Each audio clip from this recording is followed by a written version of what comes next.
డబ్బు, అనారోగ్యం, ఉద్యోగం, వ్యాపారం, అప్పులతో బాధపడుతున్నారా? మీకోసమే లాంచ్ యువర్ ఫ్యూచర్ ప్రోగ్రామ్. కోపం వచ్చినా తాగడమే, బాధ వచ్చినా తాగడమే, ఆఖరికి సంతోషం వచ్చినా తాగడమే, అన్నిటికీ తాగుడేనండి.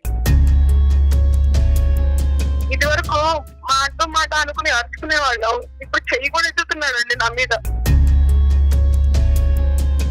ఈ 6 ఏళ్లలో 10 ఉద్యోగాలు మారుంటాడండి ఈ కోపంతో. మా పాప పుట్టినప్పుడు మేము హాస్పిటల్లో ఉంటే కనీసం మమ్మల్ని చూడడానికి కూడా రాలేదు, కానీ పాప పుట్టిందని పార్టీ చేసుకున్నాడండి. నేనేమో అగరబత్తిని వెలిగించుకుని ఆగోపం పిలుద్దామంటే ఈ సిగరెట్లు వెలిగించి ఆగోపం నాకు ఇస్తూ ఉంటాడండి. కొన్నిసార్లు చచ్చిపోవడం అనిపిస్తుందండి.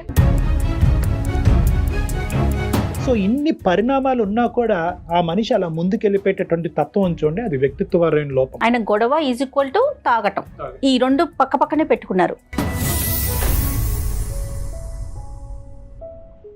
అందమైన జీవితం సమర్పిస్తున్నవారు 49 అంటే సంతోషం, 49 అంటే సంతానం. సహ సమర్పిస్తున్నవారు అనిల్ నాయర్ క్లాసెస్. సులువైన పద్ధతిలో ఆన్లైన్ కోచింగ్ ద్వారా అత్యుత్తమ విద్యాబోధన అనిల్ నాయర్ ప్రత్యేకత. 49 సమర్పించు అందమైన జీవితానికి స్వాగతం. నమస్తే కళ్యాణ్ గారు. నమస్తే జయ గారు. కళ్యాణ్ గారు, అందమైన జీవితానికి మెయిల్స్ కుప్పలు తెప్పలుగా వస్తూనే ఉన్నాయి. అయితే ప్రయారిటీని బట్టి ముందు వెనుక తీసుకొని మనం డిస్కస్ చేస్తున్నాము. డైరెక్ట్గా సబ్జెక్ట్లోకి వచ్చేస్తానని చందన అని ఒక అమ్మాయి మనకు మెయిల్ చేశారు. వాళ్ళ హస్బెండ్కి సంబంధించిన ఇష్యూ అనమాట. హస్బెండ్ ఇష్యూ అనగానే నేను కూడా ఫస్ట్లో ఇదేదో రెగ్యులర్గా మనం చూసే ప్రాబ్లం ఏమో అనుకున్నాం, వైఫ్ అండ్ హస్బెండ్ ఇష్యూస్ ఏమో అనుకున్నాను, కానీ కొంచెం డిఫరెంట్గా ఉందండి. అయితే మెయిల్లో తన నెంబర్ కూడా ఇచ్చింది, ఒకసారి కాల్ చేసేయమంటారా? చేయండి మేడం. హైదరాబాద్ హైదరాబాదేనండి. ఇంకేం వివరాలు లేవు మెయిల్లో ఉన్నాయండి, కాకుంటే డైరెక్ట్గా మీరు మాట్లాడితే బాగుంటుందండి. తప్పకుండా. హలో చందన గారండి, నేను జయానండి, అందమైన జీవితం ప్రోగ్రామ్ నుంచి కాల్ చేస్తున్నాను. నమస్తే చందన గారు. నాతో పాటు డాక్టర్ కళ్యాణ్ చక్రవర్తి గారు కూడా ఉన్నారు. నమస్తే అమ్మా, నేను డాక్టర్ కళ్యాణ్ చక్రవర్తి. నమస్తే డాక్టర్ గారు. కొద్దిగా చందన అండి. అమ్మా చెప్పండి అమ్మా, ఎక్కడి నుంచి అమ్మా, ఎంత మీ వయసు, సమస్య ఏంటో చెప్పు. నా వయసు 29 అండి. మేము ఇక్కడ హైదరాబాద్ లో ఉంటామండి. నాది విచిత్రమైన సమస్య అండి. మా వారు ఈ మధ్య బాగా తాగడం మొదలు పెట్టారండి. విపరీతమైన తాగుడు. ఏ విషయం గురించి మాట్లాడదామన్నా విపరీతమైన కోపం. ఏ మాట మాట్లాడదామన్నా మాటకి ముందు మాట తర్వాత కోపమేనండి. అతను ఏం చేస్తుంటారమ్మా మీ వారు? సాఫ్ట్వేర్ ఇంజనీర్ అండి. Software engineer. మీరు వర్కింగ్ ఏనమ్మా? లేదండి, నేను హోమ్ మేకర్. ఎంతమంది పిల్లలమ్మా? ఒక పాప అండి. ఒక పాప. వయసు అమ్మా? 3 ఏళ్ళండి. మీకు మ్యారేజ్ అయ్యి? మాకు మ్యారేజ్ 6 ఏళ్ళు అయిందండి.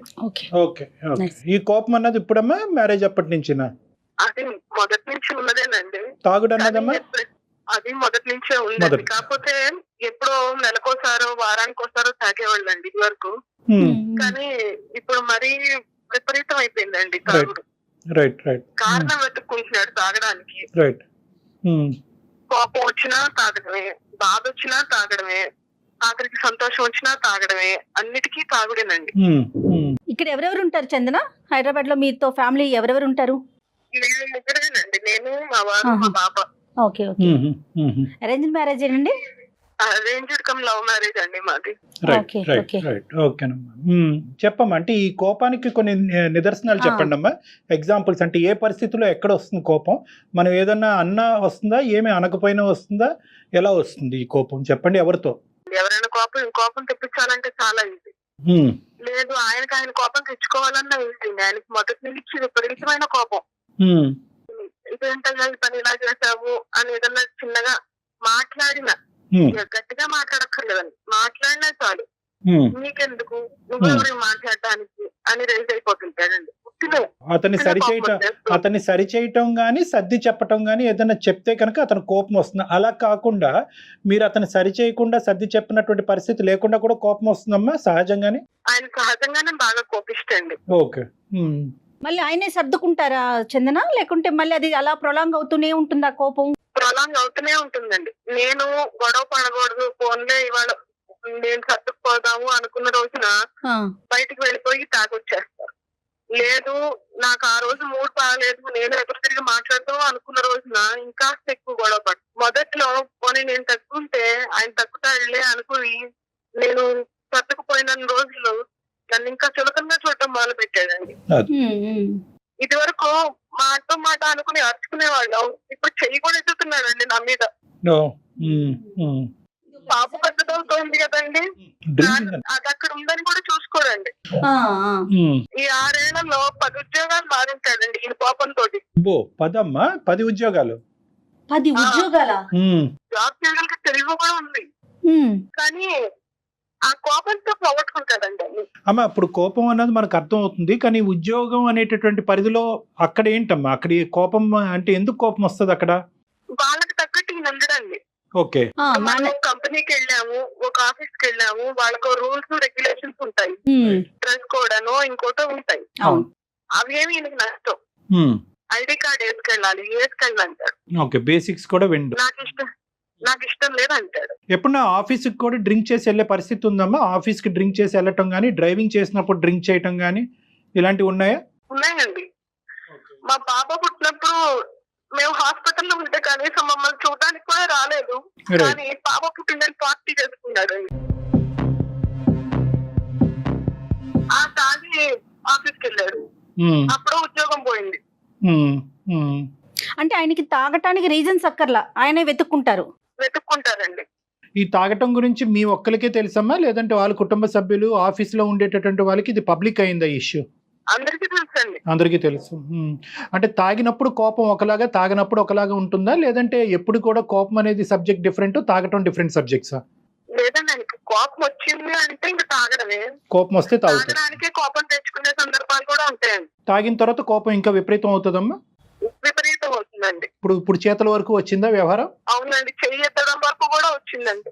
అయ్యో, కొన్ని మధ్య మా పాప గురించి కూడా ఆలోచించాలి. అడ్డొచ్చింది, అడ్డొచ్చేసరికి దాని మీద అరిచాడండి.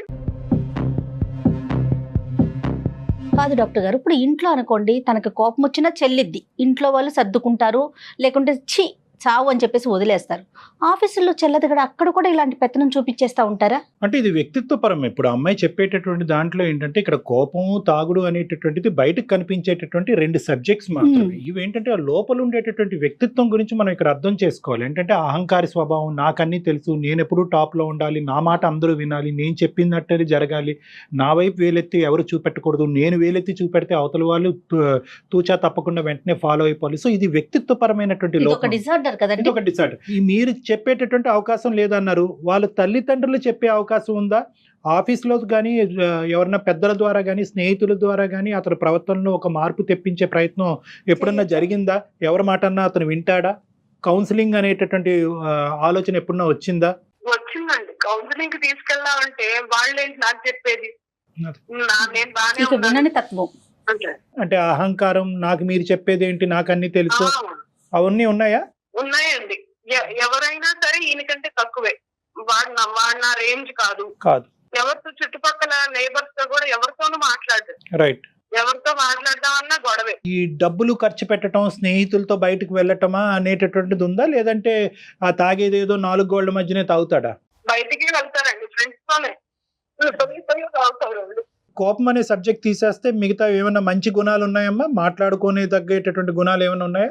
మొదట్లో బాగానే ఉండేవారండి, మేము ప్రేమించుకునే రోజు మా వెనకాల బాగా తిరిగేవాడండి, రక్తంతో ఉత్తరాలు రాసేవాడు, గిఫ్ట్లు ఇచ్చేవాడు, చాలా ప్రేమగా ఉండేవారండి. పశ్చాత్తాపం ఎప్పుడున్నా ఉందమ్మా? చందన, సారీ నేను పొరపాటున కోపం వచ్చింది నాకు అనేటటువంటిది ఎప్పుడన్నా అలా ఉందమ్మా? ఎప్పుడన్నా పశ్చాత్తాపం, గిల్ట్ ఫీలింగ్, నేను డ్రింక్ ఆపేస్తాను, ఇంకెప్పటికీ కోపం రాకుండా చూసుకుంటాను అనే మాట ఎప్పుడన్నా వచ్చిందా? అది పెళ్లికి ముందు ఉండేదండి. పెళ్లికి ముందు బాగానే ప్రేమగానే ఉండేవారు. ఎప్పుడైనా నేను అలిగినా, కోపపడ్డా నా అలగ తీర్చడానికి అన్నట్టుగా మాట్లాడేవారు, ప్రేమగానే ఉండేవారు. ఒక్కోసారి ఆయన బాగా కోపం తెచ్చేసుకుని అలిగి 3 రోజులు 4 రోజులు మాట్లాడకుండా ఉండేవాడు. అప్పుడు నేను ప్రేమలో ఉండి బాగా క్రేజీగా ఫీల్ అయ్యేదాన్ని విషయాలు. అమ్మాయికి అయితే హింట్ అయితే పెళ్లికి ముందే ఉంది. రైట్ అమ్మా, మీ పెద్దవాళ్ళకి తెలుసమ్మా ఇతనికి ఇలాంటి అలవాటు ఉందన్నది? పెళ్లికి ముందు తెలియదండి, పెళ్ళయ్యాక అందరికీ తెలుసండి. ఇప్పటికైనా చెప్పుకున్నారా మీ వాళ్ళకి మీరు ఈ కష్టాల్లో ఉన్నారని? తెలుసండి, అందరికీ తెలుసు. మీ అత్తగారు, మామగారికి కూడా తెలుసండి. వాళ్ళే ఇంట్లో విడిగా ఉంటున్నారండి. ఇతనితో మీరు ఎప్పుడైనా డిస్కస్ చేశారా చందన? నువ్వు ఇలా కోపంగా బిహేవ్ చేస్తున్నావు, నాకు చాలా ఇబ్బందిగా ఉంది, మనకు ఒక పాప కూడా వచ్చింది, ఇట్లయితే ఎట్లా అట్లా ఏదైనా ఓపెన్ గా మీరు మాట్లాడే అవకాశం అసలు అతను ఇచ్చాడా మీకు? ఇస్తారండి. ఎప్పుడైనా మూడు బాగున్నప్పుడు బాగానే మాట్లాడతారు, కానీ తిప్పినట్టే తిప్పి జారిపోతుంటారండి. విన్నట్టే ఉంటారు, చివరాఖరికి ఆయన చేయాలనుకున్నది చేసేస్తారు. ఈ డ్రింకింగ్ ప్యాటర్న్ అనేటటువంటిది అమ్మ, ఎందుకంటే ఇప్పుడు ఈ రెండిట్లకి ఒకదానికొకటమ్మ. కోపం వస్తే తాగుతాడు, తాగితే కోపం వస్తుంది. సో ఇది ఒక విషస్ సైకిల్, ఇది ఒక పద్మవ్యూహం. దీన్ని ఎలా కట్ చేసి అతన్ని బయట వేయాలి అన్నది మనం ఆలోచించుకోవాలి. కొన్ని ఇంపార్టెంట్ ప్రశ్నలు. పగలు కూడా తాగుతాడమ్మా, నిద్ర లెగిస్తూనే తాగుతాడా? అటువంటి పరిస్థితిని మీరు ఎప్పుడన్నా చూసారా? ఎప్పుడన్నా తాగి పడిపోవటం అన్నది చూసారా? ఇంట్లో తాగరండి, ఇంట్లో మటుకు సిగరెట్లు ఎంతసేపు. నాకు కాస్త పూజ పురస్కారం అది చేసుకుంటానండి నేను. ఓకే చందన. నేనేమో అగరబత్తిని వెలిగించుకుని ఆ ధూపం పిలుద్దామంటే ఈ సిగరెట్లు వెలిగించి ఆ ధూపం నాకు ఇస్తూ ఉంటాడు. అయ్యో, ఆ విషయం అయి గొడవ పడితే దానికి వెళ్ళి తాగుతాడండి, తాగి వచ్చి మళ్ళీ గొడవ పడతాడు. ఆయన గొడవ ఈజ్ ఈక్వల్ టు తాగటం, ఈ రెండు పక్క పక్కనే పెట్టుకున్నారు. అమ్మ ఇప్పుడు చందన, మీరు ఏమనుకుని మాకు కాల్ చేశారమ్మా? అంటే ఏంటి మీ ఉద్దేశం ఏంటంటే, ఈరోజు మీరు ఈమెయిల్ పంపించడానికి ప్రధానమైన ఉద్దేశం ఏంటంటే, అంటే ఎవరికి వాళ్ళు ఇక్కడ తుడిచిపెట్టి పక్కన పెట్టేటటువంటి వాళ్ళందరూ తప్పించుకున్నారు, వాళ్ళ పేరెంట్స్ తప్పించుకున్నారు, మరి అన్న చెల్లెలు అక్క తమ్ముళ్ళు ఎవరైనా ఉంటే వాళ్ళు కూడా దూరంగా ఉన్నారు. భార్య కాబట్టి మీకు దిక్కులేదు, పిల్లలుగానే ఉన్నారు కాబట్టి మీరు అలా కాంప్రమైజ్ అయ్యి ఉంటున్నారా? మీ ఆలోచన ఏంటమ్మా? ఎందుకు ప్రధానంగా మాకు ఈమెయిల్ చేశారు ఈరోజు? ఈ మధ్య అండి బాగా తాగొచ్చి నా మీద చెయ్యెత్తపోతే పాప అడ్డం వచ్చిందండి. అయ్యో, దాని మీద అరిచేదండి. పాపది చిన్న పిల్లగా నేను చెంటది దంగ పెట్టుకుని జ్వరం వచ్చేసిందండి. అయ్యో అయ్యో. దాని మీద కోపం చూపించిన దగ్గర నుంచి నేను ఇంక తట్టుకోలేకపోతున్నానండి.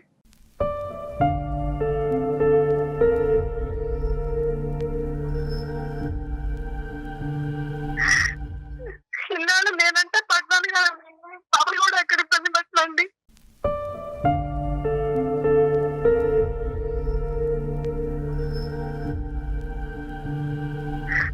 కొన్ని సార్లు తెచ్చిపోదాం అనిపిస్తుంది. అయ్యో, అది చందన అలా కదమ్మా. ఇక్కడ ఏంటంటే మీకంటూ ఇంకొక బాధ్యత కూడా ఉంది, పాప రూపాన ఒక బాధ్యత ఉంది. అన్నిటికంటే ఇక్కడ ఒక ట్విస్ట్ కానీ లేదంటే ఒక కీలకమైన అంశం ఏదైనా ఉందంటే మీ జీవితంలో, కోపడినటువంటి వ్యక్తికి తన కోపం వల్ల తాగటం వల్ల జరిగేటటువంటి నష్టం 1% కూడా అవగాహన లేకపోవటం అన్నది ఇక్కడ ముఖ్యంగా మీరు బాధపడే అంశం.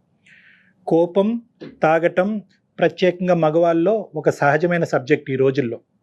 అంటే మీ సమస్యని నేను చిన్నగా చూస్తున్నాననే ఉద్దేశం కాదు, కానీ చాలా సహజమైన సబ్జెక్ట్. కానీ ఇక్కడ ఎక్కడా కూడా అతను ఆలోచించట్లేదు, దీనివల్ల జరిగేటటువంటి పరిణామాల గురించి అతను ఆలోచించట్లేదు, వేరే వాళ్ళు చెప్పినా కూడా వినట్లేదు. అది ఇక్కడ దురదృష్టకరమైన పరిస్థితి. 10 ఉద్యోగాల దాకా మారారంటున్నారు, మధ్యలో గ్యాప్ వచ్చి ఉంటుంది కదా, ఫైనాన్షియల్ గా ఇబ్బందులు ఇలాంటివి ఫేస్ చేసినా కూడా ఏం పట్టించుకోరంటారా ఇలాంటి క్యారెక్టర్? ఏ చందన?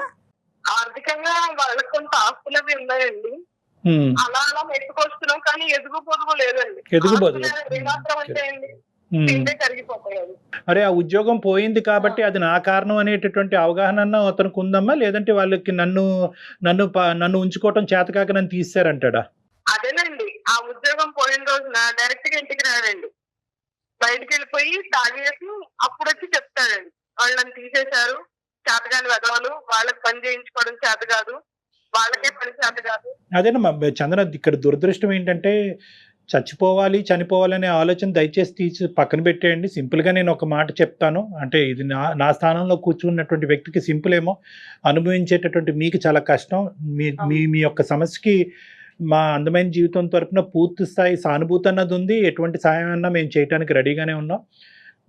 మీ వరకు కూడా నేను చెప్పేది ఏంటంటే, ఇక్కడ ద డెసిషన్ ఈజ్ యువర్స్. చావు తప్ప మీరు ఏ డెసిషన్ అన్నా తీసుకోండి. ఉండాలనుకుంటున్నారా, మనిషి మారటానికి అవకాశం ఉందా లేదా, మార్పు రాకపోతే కనుక ఉండండి, లేదంటే బయటపడండి.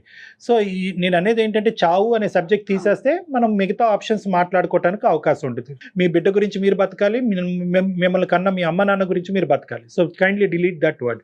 ఇప్పుడు ఏం చేయాలి? ఇక్కడున్న పెద్ద టర్నింగ్ పాయింట్ అండ్ ట్విస్ట్ ఏంటంటే కనుక, ఈ మనిషికి 0.5% కూడా అతను తప్పు చేస్తున్నాడు, తప్పుగా వ్యవహరిస్తున్నాడు, ప్రవర్తిస్తున్నాడు అనేటటువంటి అవగాహన లేకపోవడం అనేటటువంటిది ఇక్కడ ప్రత్యేకం. 90% సమస్యలు ఇక్కడే వస్తాయి. అవగాహన ఉంటే ఏం ప్రాబ్లం లేదు. మీరు చేయి పట్టుకుంటారు, అతను మీ చేయి పట్టుకుంటారు, ఏదో ఒక చోటకి వెళ్తారు, ఎవరి చేతో కౌన్సిలింగ్ చేయించుకుంటారు, డాక్టర్లే అక్కర్లేదు, మీ ఇంట్లో పెద్దవాళ్ళే కౌన్సిలింగ్ చేసి అతను బయటకు వేస్తారు. ఎందుకంటే అరే నీకు బరువు బాధ్యతలు తెలియవా, నీకు బాధ్యతలు తెలియనప్పుడు నువ్వు ఎందుకురా పెళ్లి చేసుకున్నావు, ఇల్లు గొల్ల చేస్తున్నావు, డబ్బులు ఖర్చు పెడుతున్నావు, సమాజంలో మర్యాద పోగొట్టుకుంటున్నావు, భార్యగా ఇలువ లేవు అనేటటువంటి ఈ పదాలు ఎవరు వాడినా కూడా ఆటోమేటిక్గా అక్కడ కౌన్సిలింగ్ జరిగినట్టే మనిషిలో ఎంతో కొంత మార్పు వస్తుంది. సో ఇక్కడ పెద్దవాళ్ళు అనేటటువంటి వాళ్ళు ఎప్పుడో ఇందులోంచి బయటకు వెళ్ళిపోయారు అన్నట్టు నాకు అనిపిస్తుంది ఆవిడ మాట. ఈవిడ ఒంటరి పోరాటం చేస్తుంది ఆవిడ. సో ఈరోజు ఆ మనిషిని మా దగ్గర తీసుకురావడానికి ప్రయత్నం చేసినా కూడా అది ఉపయోగపడలేదని అంటున్నారు కదా చందన గారు. రారండి, అది కూడా ఒక గొడవేనండి. నేను ప్రయత్నించి చూసానండి. మా అమ్మ వాళ్ళకి మా నాన్నగారు అన్నయ్య వచ్చి ఒకసారి మాట్లాడిపోతే మీరెవరు మాట్లాడడానికి, మీరెందుకు కల్పించుకుంటున్నారు, అసలు నువ్వెందుకు చెప్పావు వాళ్ళకి అని అది ఇంకో గొడవ. ఆఫీస్ బయట కోపగించుకోవటం, బయటకు వెళ్ళి తాగటం అనే అంశాల గురించి మనం మాట్లాడుకుందాం. అది మీ పరిధిలో లేనటువంటి అంశం. మీకు సంబంధించిన అంశం ఏదైనా ఉందా? అతను ప్రత్యేకంగా మీరు స్లోగా చేస్తారనో, కరెక్ట్గా చేయరనో, నీట్గా ఉంచరనో, పాపం సరిగ్గా చూసుకోరనో, ఇలాంటి ఏమైనా కరెక్టబుల్ సబ్జెక్ట్స్ అంటే మార్పు తీసుకురాగలిగేటటువంటి సబ్జెక్ట్స్ ఏమన్నా మీలో ఉన్నాయా? అవేమన్నా మీరు ఆ ప్రయత్నం ఏదన్నా చేస్తే కనుక మనిషి ఏమన్నా కొంతవరకు చల్లబడేదానికి అవకాశం ఉందా? అన్ని రకాలుగా ప్రయత్నించి చూసానండి. అన్ని రకాలుగా చేసిన తర్వాత నా వల్ల ఒక అయితే డివోర్స్ తీసేసుకుందాం అనే ఆలోచన వచ్చింది. మళ్ళీ పాప మెయిన్ అదే కదా ఇష్యూ. పాప గురించి మీరు ఉన్నారు. పాపం తను ఎటు డిసైడ్ చేసుకోలేకపోతున్నారు. చదువుకున్నారా చందన? మీరు ఎంతవరకు చదువుకున్నారు? నేను ఎంఎస్సీ చదివానండి. ఏంటండి అసలు ఈ సమస్యకి అసలు పరిష్కారం అంటే మనం ఏం మాట్లాడుకోవాలి కళ్యాణ్ గారు? అందరికీ స్ట్రైట్ ఫార్వర్డ్ గా మనం సమాధానం ఎలాగైతే అందమాని జీవితం ప్లాట్ఫామ్ ద్వారా చెప్తున్నామో ఇదంతా స్ట్రైట్ ఫార్వర్డ్ ఇష్యూ కాదమ్మా. నాకేమీ తెలియని వాడు కన్నా చెప్పొచ్చు, నాకు అన్ని తెలిసిన వాడి కన్నా చెప్పొచ్చు. మధ్యస్థం ఉండి తెలిసి తెలియనటువంటి వాళ్ళకి, కానీ అహంకారంతో రగిలిపోతున్నటువంటి వాళ్ళకి మనం ఏం చెప్పలేం. ఇది అహంకారం. దీన్నే మనం ఏమంటాం అంటే గ్రాండియోసిటీ అని అంటూ ఉంటాం. నాకు అన్ని తెలుసు, నాకెవరు చెప్పక్కర్లేదు. కాన్సిక్వెన్స్ ఇక్కడ చూడండి. ఇక్కడ ఆవిడ బాధపడుతుంది. కన్నటువంటి